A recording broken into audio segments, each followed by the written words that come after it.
Olá, boa noite. Boa noite. A Polícia Civil e a Polícia Federal estão em busca dos envolvidos nos atos de vandalismo praticados logo depois da diplomação do presidente Lula e do vice Geraldo Alckmin.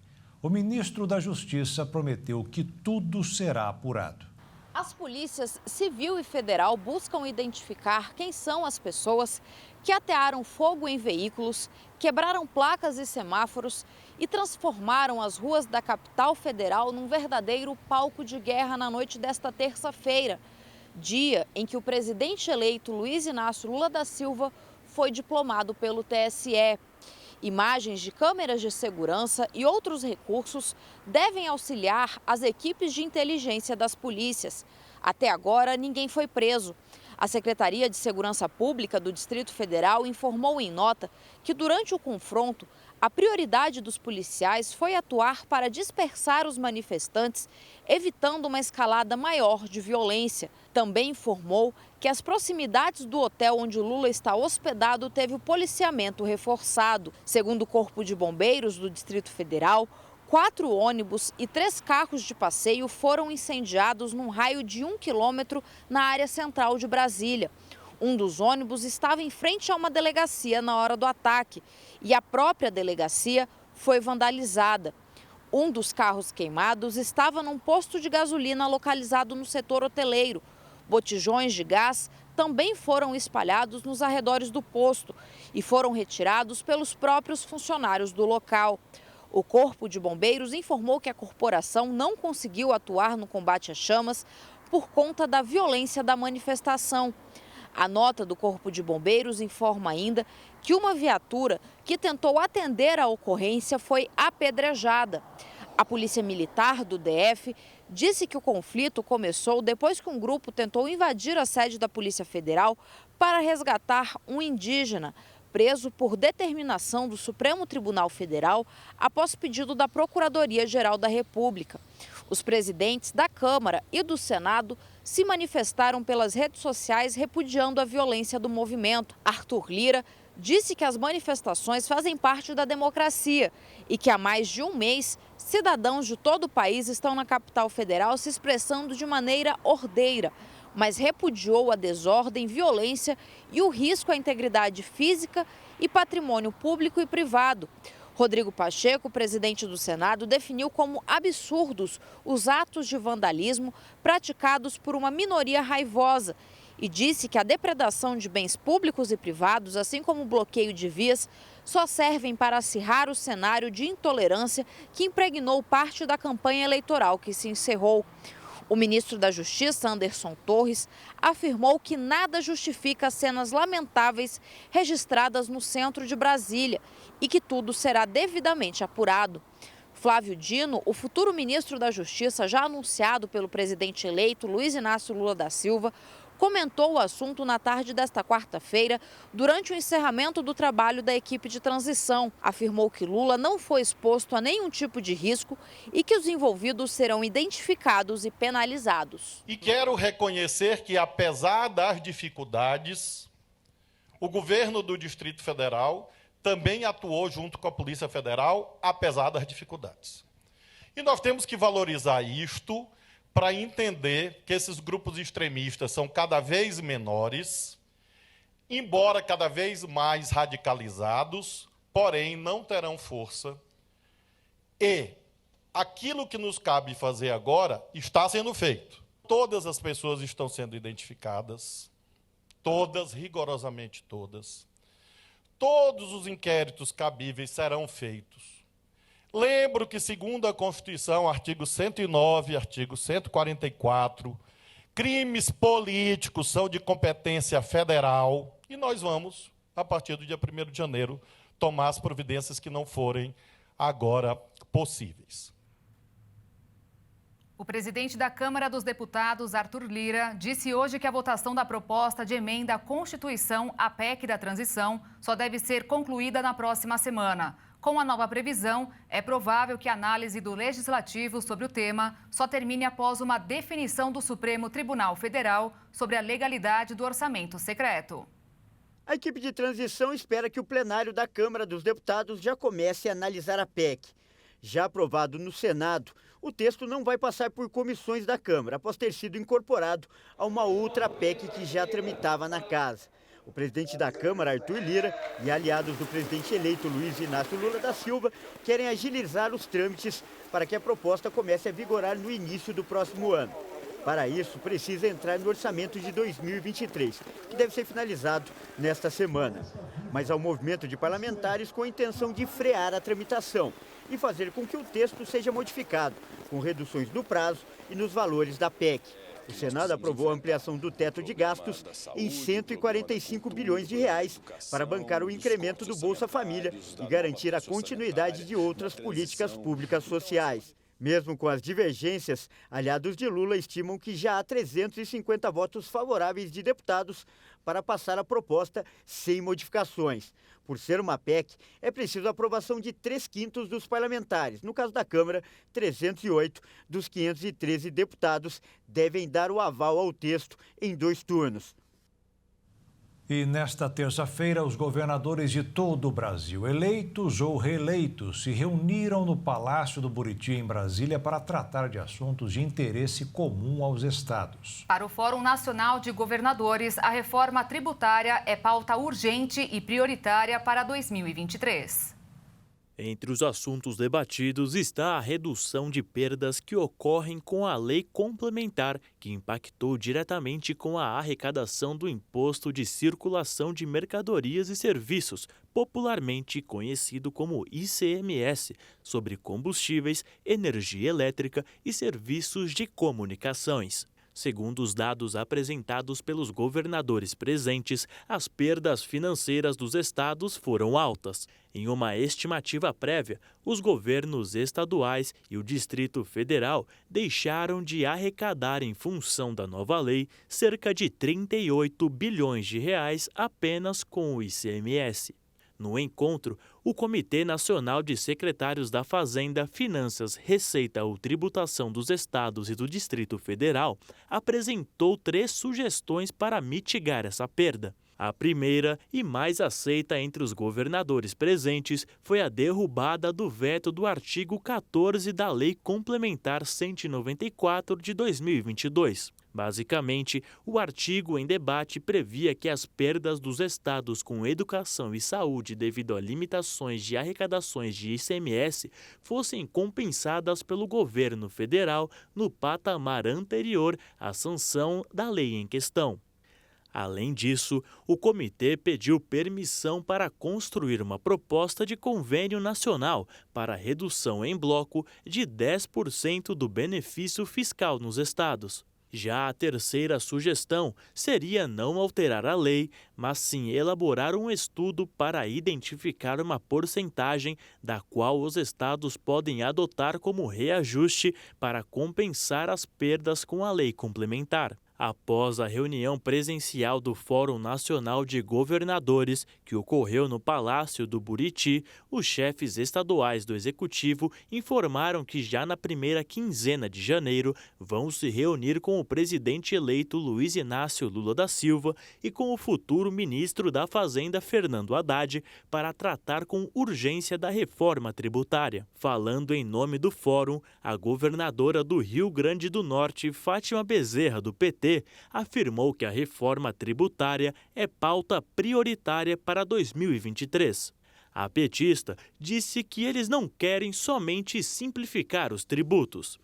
Bezerra disse ainda que a proposta deve adotar o princípio da regressividade para diminuir os tributos relativos ao consumo e avançar na renda e no patrimônio. Para finalizar a reunião do Fórum, o presidente do Comitê Nacional dos Secretários de Fazenda dos Estados e do Distrito Federal, o CONCEFAZ, Décio Padilha, respondeu algumas perguntas durante a coletiva e expressou a importância do ICMS para os estados, já que o imposto é cobrado nas operações com circulação de mercadorias, principalmente nos setores de transporte e comunicação.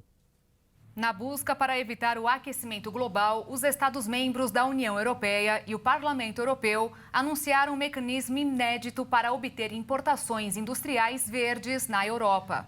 A Comissão de Países sugeriu a criação de um imposto sobre as emissões de carbono vinculadas à sua produção.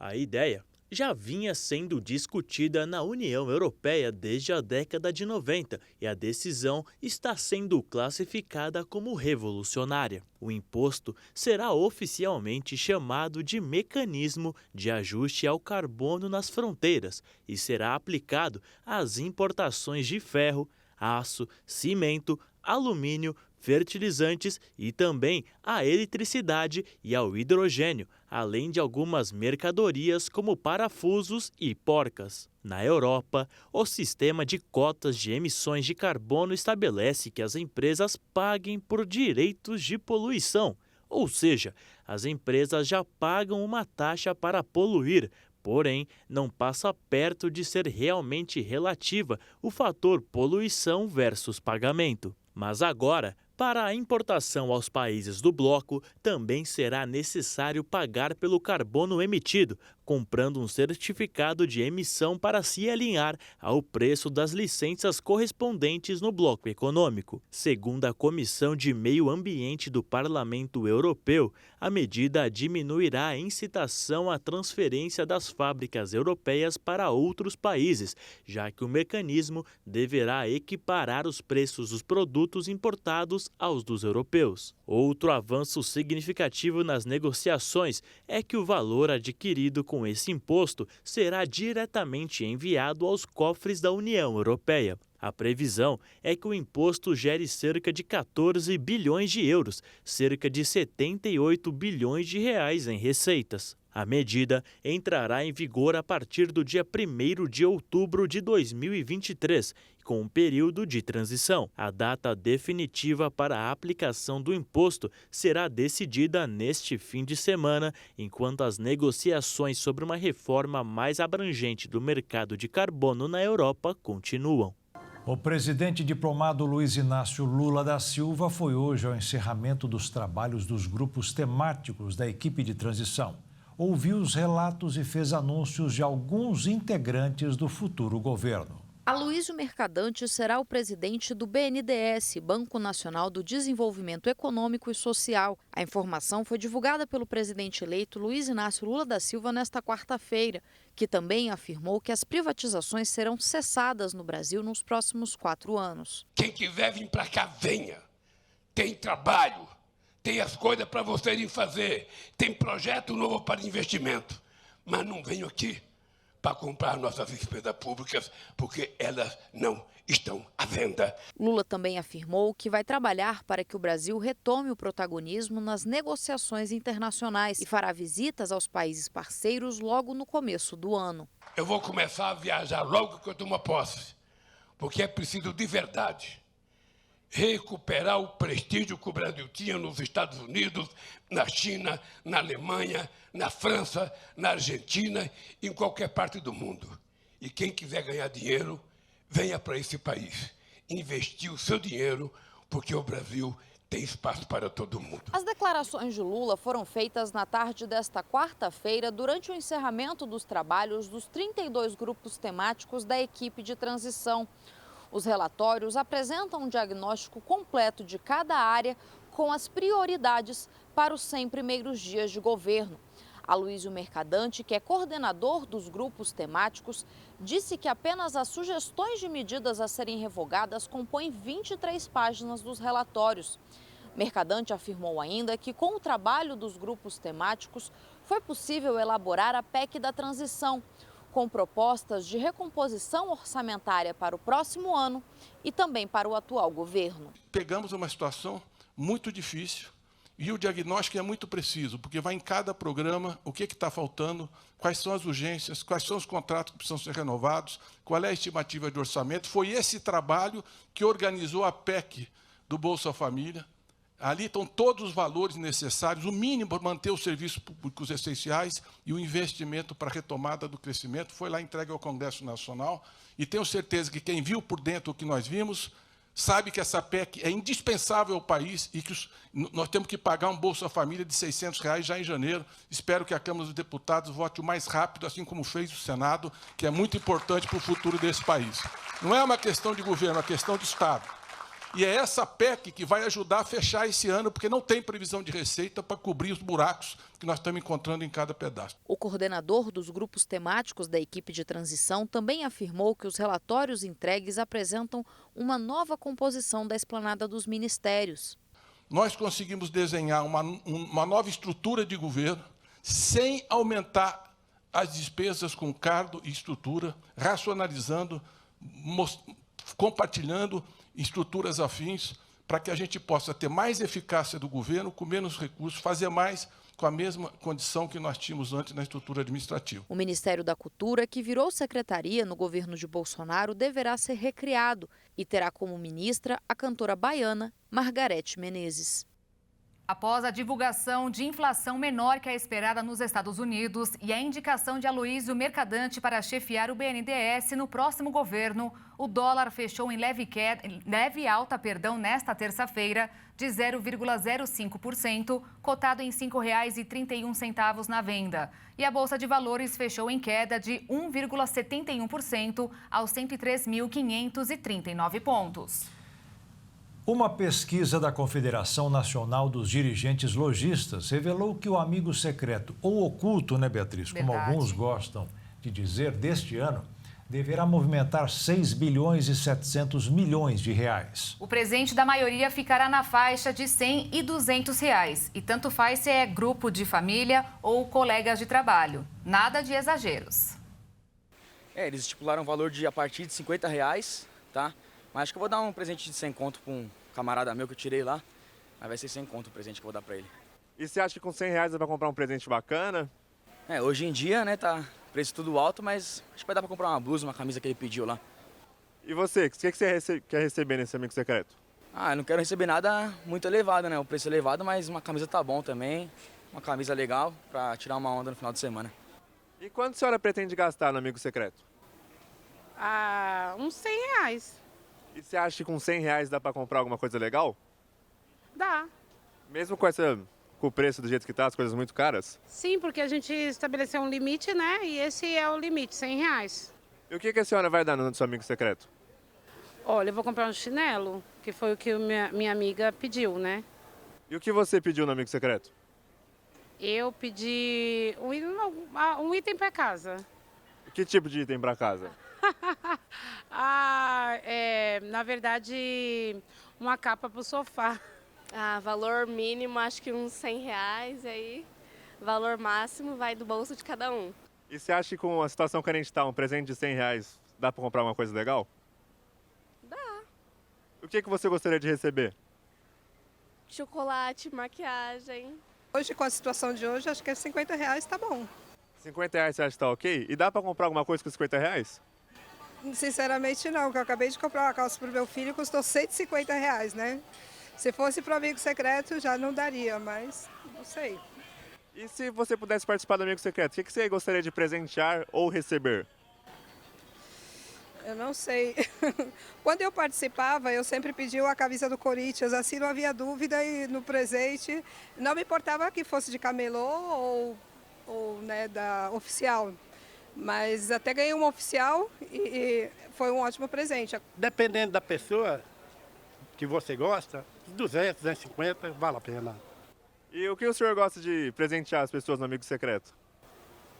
Sempre eu presenteei, quando eu tirei, minha cunhada. Aí dei ela, parece que foi um parzinho de brinco, de ouro. E o senhor gosta de receber o que no amigo secreto? Preferência um relógio. É o que eu sou apaixonado por relógio. Nesta terça-feira, os pesquisadores norte-americanos anunciaram um avanço histórico no campo da fusão nuclear. A conquista pode revolucionar a produção de energia no planeta. Durante uma sessão na Câmara, o deputado federal Davi Soares comentou e parabenizou os cientistas pela conquista histórica. O Departamento de Energia dos Estados Unidos anunciou oficialmente que, pela primeira vez, cientistas americanos produziram mais energia a partir da fusão do que a energia do laser usada para alimentar o experimento. O chamado ganho de energia líquida é um marco importante em uma tentativa de décadas de obter energia limpa e ilimitada a partir da fusão nuclear. Mas, em poucas palavras, o que é a fusão nuclear? De maneira simples, é a fusão, ou seja, a junção de 2 ou mais átomos. O que mais se temia sobre esse estudo era qual poderia ser a reação dos átomos após os cientistas tentarem os fundir. A fusão gera uma enorme quantidade de energia limpa que não polui a atmosfera e não produz material radioativo. E dessa vez, foi a primeira que um experimento resultou em um ganho significativo de energia. A descoberta foi feita no dia 5 de dezembro por uma equipe de cientistas do Laboratório Nacional na Califórnia. Em um comunicado, a secretária de Energia dos Estados Unidos chamou o avanço de uma conquista histórica. Quem também parabenizou e alertou a possibilidade de atuação nacional dentro dessa nova atmosfera científica foi o deputado federal do União Brasil por São Paulo, Davi Soares. Durante a sessão, o deputado comentou sobre como o Brasil pode embarcar nessa questão e utilizar a nova descoberta para a produção de energia limpa. Você já imaginou o potencial de energia que isso vai gerar e as consequências que isso poderá trazer em médio e longo prazo? Não simplesmente para o Brasil, que, por exemplo, possui grandes reservas de materiais nucleares, mas não vamos mais precisar disso. Vamos precisar da matéria original, que é o hidrogênio. De lá vão se tirar os instrumentos, os elementos, aliás, que poderão gerar essa grande demanda de calor e dessa forma progredir. Eu incentivo o novo governo a de uma forma enérgica encaminhar mais recursos para os nossos cientistas que têm tanta capacidade. A partir desse momento que achamos a linha pela qual será desenvolvida essa tecnologia, de avançarmos a fim do Brasil também obter patentes, criar empregos e criarmos a independência de uma vez por todas energéticas de qualquer parceiro do mundo. A presidente do Parlamento Europeu, Roberta Metsola, se pronunciou sobre as denúncias de corrupção envolvendo a vice-presidente da casa, Eva Kaili. Ela afirmou que o caso é um ataque à democracia europeia. Não se engane, o Parlamento Europeu, caros colegas, está sob ataque. A democracia europeia está sob ataque. E nosso caminho de sociedades democráticas livres e abertas está sob ataque. Visivelmente abatida, a líder maltesa confirmou ter acompanhado pessoalmente uma das apreensões realizadas em Bruxelas e prometeu uma investigação interna para analisar o ocorrido. There will be no sweeping under the carpet. We will launch an internal investigation to look at all... Não vamos varrer para debaixo do tapete. Vamos lançar uma investigação interna para analisar todos os fatos relacionados com o Parlamento e para analisar como os nossos sistemas podem se tornar ainda mais seguros. Não haverá negócios como de praxe. Lançaremos um processo de reforma para ver quem tem acesso às nossas instalações, como essas organizações, ONGs e pessoas são financiadas. Que ligações com países terceiros elas têm. Pediremos mais transparências nas reuniões com atores estrangeiros e aqueles a eles ligados. For more transparency on meetings with foreign actors and those linked to them. O escândalo explodiu após operações de busca feitas em Bruxelas e da detenção de 4 pessoas, incluindo a eurodeputada grega Eva Kaili, vice-presidente do Parlamento Europeu, por corrupção e lavagem de dinheiro. A denúncia trata do pagamento de enormes subornos por parte de um Estado do Golfo para influenciar votos e cargos no Parlamento. Em meio às investigações, o governo do Catar negou qualquer relação com o caso. Lisboa, capital de Portugal, foi atingida por uma forte tempestade nas últimas horas. Ruas ficaram alagadas, carros ficaram ilhados, estradas foram fechadas e a circulação de linhas de trem e metrô foi interrompida. Desde o início da manhã, a prefeitura da cidade pediu para que os moradores evitassem sair de casa durante o dia, por conta das limitações de circulação. Escolas e universidades tiveram as aulas canceladas e várias empresas encerraram as atividades ou permitiram que os funcionários trabalhassem em esquema de home office. Até o momento não existem informações sobre mortos, mas os prejuízos materiais são incalculáveis. Casas inundadas e estabelecimentos comerciais submersos. Essa é a segunda vez em menos de uma semana que as chuvas intensas causam estragos no país. Na última quinta-feira, outra tempestade já havia causado muitos danos. Na ocasião, as chuvas fortes coincidiram ainda com a alta do rio Tejo. De acordo com o Instituto de Meteorologia do local, nunca na série histórica choveu tanto em Lisboa em um período de 24 horas. A grande crítica dos especialistas foi a falta de comunicação das autoridades para a população. A cidade de Lisboa vem sendo muito criticada para melhorar a sua capacidade de escoamento das águas das chuvas. A previsão é de que as obras de construção de novos túneis de drenagem comecem em março do ano que vem. A Nova Zelândia aprovou hoje uma lei para impedir que as novas gerações comecem a fumar. A regra é válida para os nascidos após o dia 1º de janeiro de 2009. O parlamento da Nova Zelândia decidiu proibir a venda do tabaco para esse público por toda a vida. A nova lei também reduz a quantidade de nicotina permitida em cigarros e vai cortar de 6.000 para 600 os estabelecimentos comerciais autorizados a vender o produto até o final do ano que vem. O Ministério da Saúde disse que milhares de pessoas devem viver mais tempo e de forma mais saudável. Além disso, o sistema de saúde deve economizar cerca de 5 bilhões de dólares com o tratamento de doenças causadas pelo tabagismo, como o câncer e doenças cardiovasculares. A Nova Zelândia tem a intenção de se tornar um país sem cigarros até o ano de 2025. Atualmente, o país registra ao menos 5.000 mortes relacionadas ao tabagismo por ano. Após mais de 2 anos de alta por conta da pandemia de Covid e o conflito entre Rússia e Ucrânia, as matérias-primas agrícolas estão em desaceleração de preço e a queda nos valores já chega ao consumidor final. Somente em 2022, a queda no valor acumulado foi de mais de 100%. No mês de setembro passado, o índice acumulado em 12 meses foi verificado em 8,25%, enquanto em janeiro deste ano, o valor era de 16,91%. No mês de setembro de 2021, o acumulado dos 12 meses anteriores estava em 24,86%. Segundo a FGV, no caso do Brasil, além da estabilização das produções, as quedas recentes das commodities de energia também contribuíram na redução dos custos de produção dos alimentos. O aumento anunciado para o salário mínimo vai causar impacto nas contas da Previdência. O teto das aposentadorias vai passar dos R$ 7.600.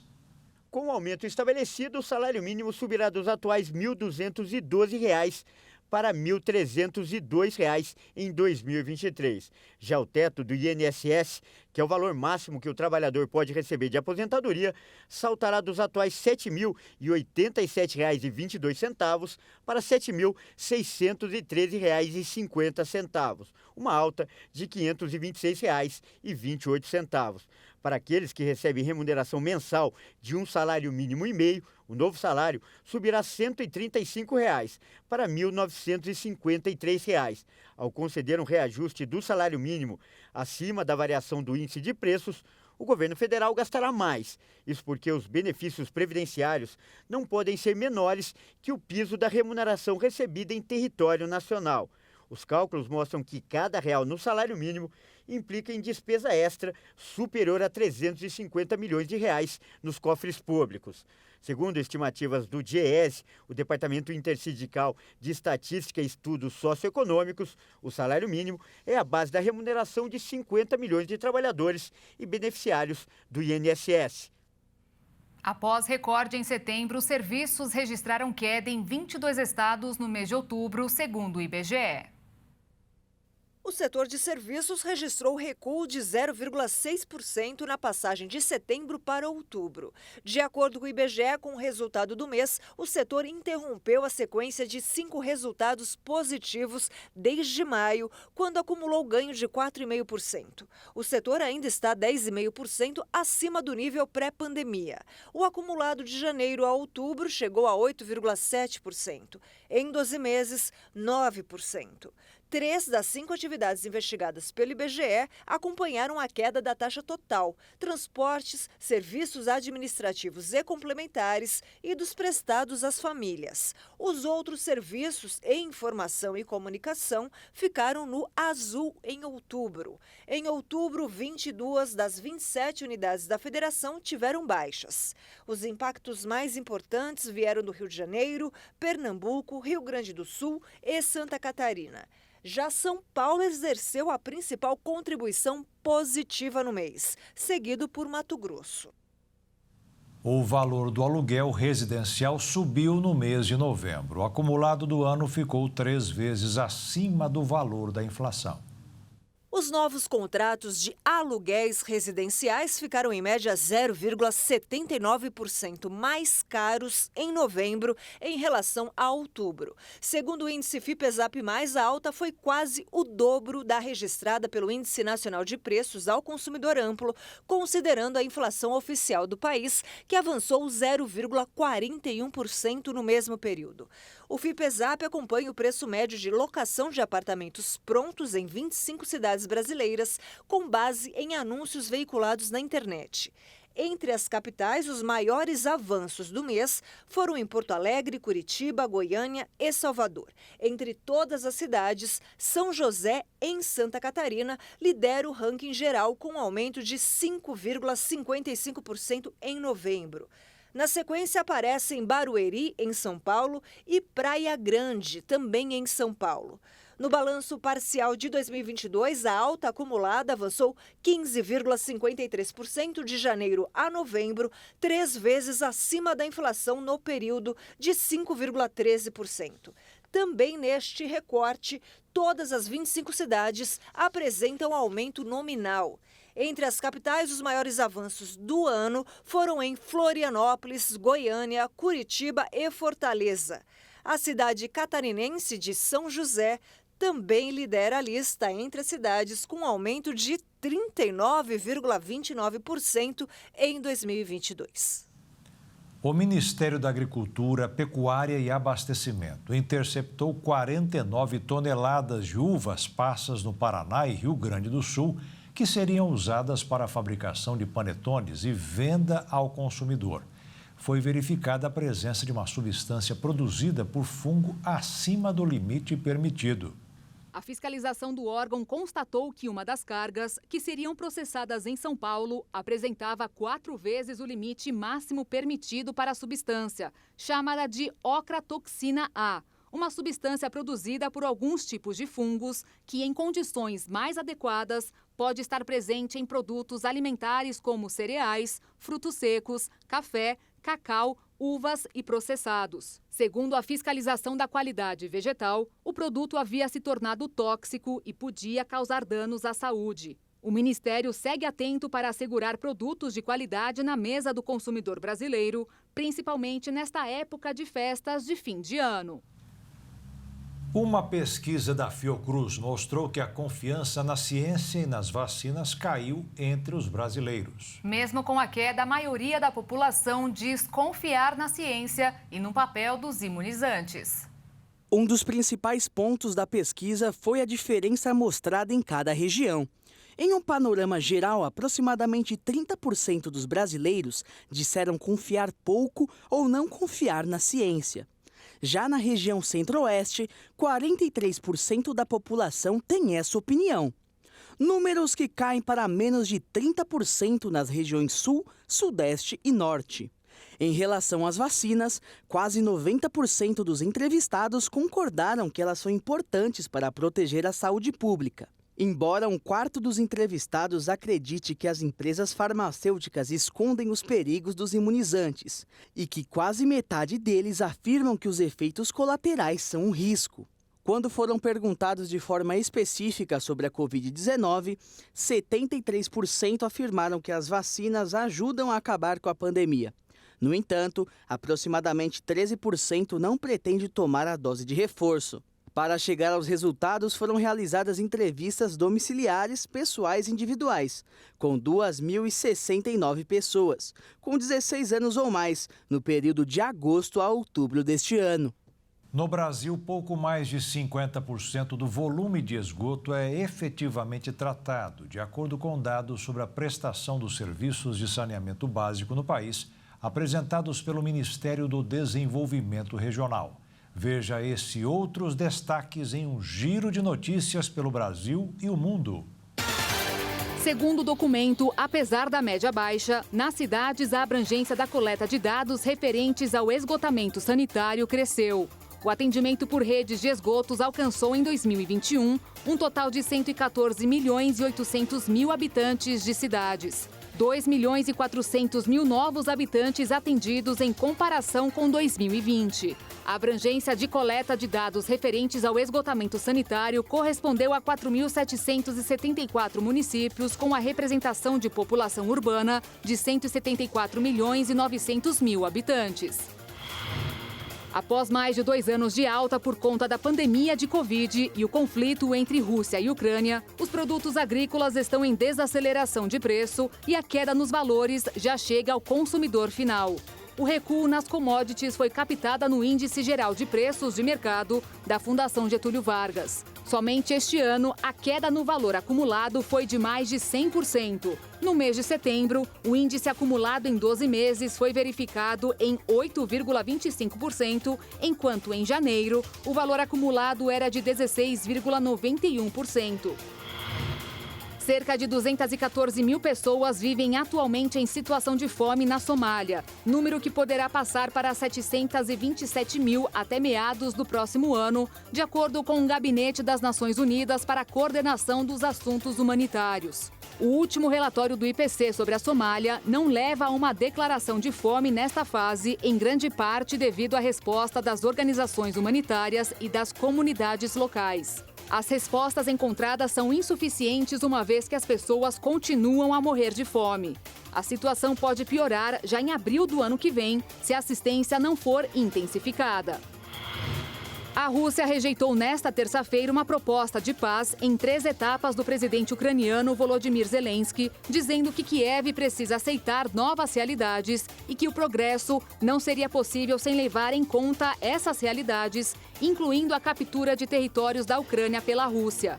A fala foi em resposta de um pedido de Zelensky aos líderes das potências do Grupo dos 7 por mais equipamento militar, apoio à estabilidade financeira e energética e apoio a uma solução de paz que começaria com a retirada das tropas russas da Ucrânia a partir deste Natal.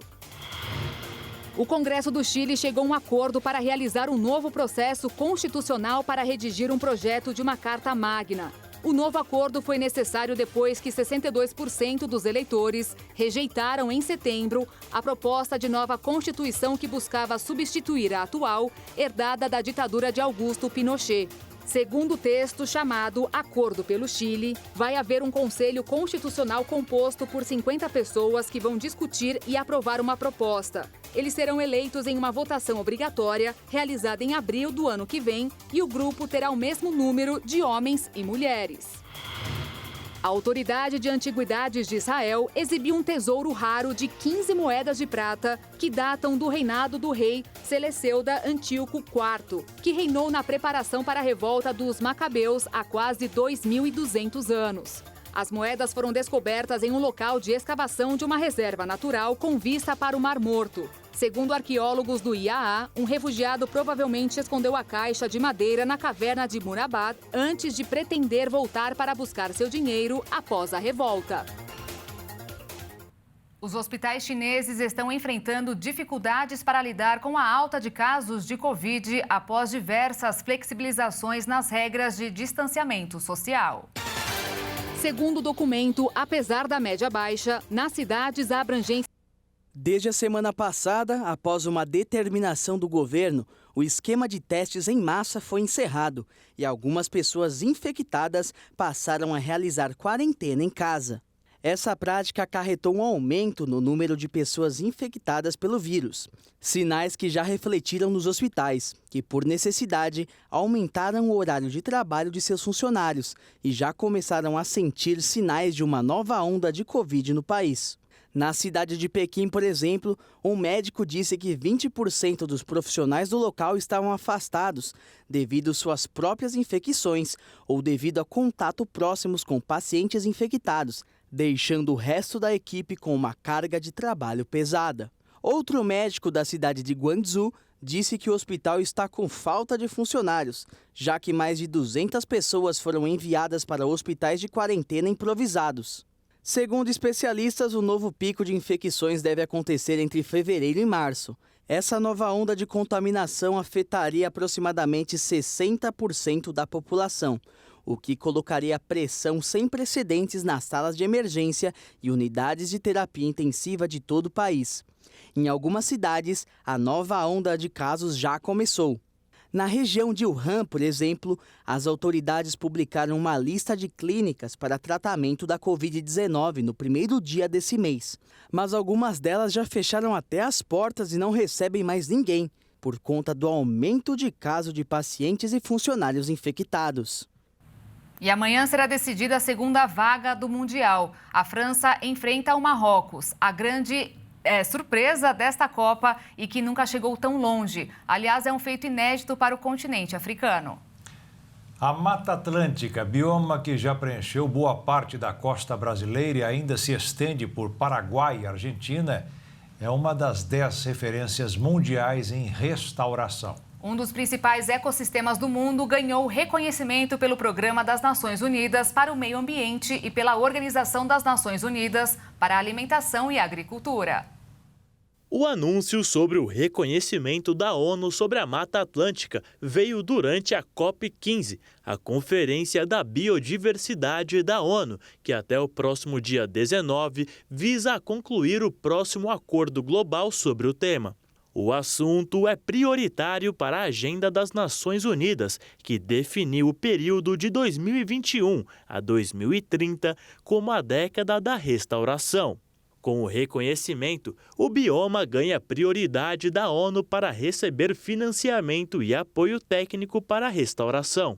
A Mata Atlântica já havia sido reconhecida como uma das regiões prioritárias para a conservação global, devido à alta concentração de diversidade biológica e de espécies endêmicas associada ao alto risco de extinção.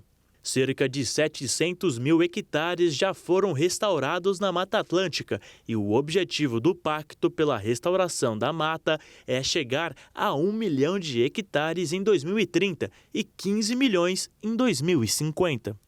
A importância da restauração é simples. O bioma é responsável pela produção de 50% dos alimentos consumidos pela população brasileira e emite somente 26% dos gases de efeito estufa do setor agropecuário do país. Nos últimos anos, porém, o desmatamento na Mata Atlântica voltou a crescer. O desmate no ecossistema cresceu 66% entre 2020 e 2021, se comparado ao período anterior, entre 2019 e 2020. Em contrapartida, o reconhecimento gerou uma movimentação no governo brasileiro. Isso porque o Ministério do Meio Ambiente da Alemanha anunciou o acréscimo de 37 bilhões de reais às contribuições atuais do país, que atualmente somam 252 bilhões de reais para o Fundo da Década da Restauração da Biodiversidade. Esse dinheiro será útil para a preservação e, principalmente, a manutenção dessa fonte de vida chamada Mata Atlântica. E o Jornal das 22 termina aqui. Obrigada pela sua companhia, um ótimo fim de noite para você e até amanhã. Uma boa noite, fique na paz.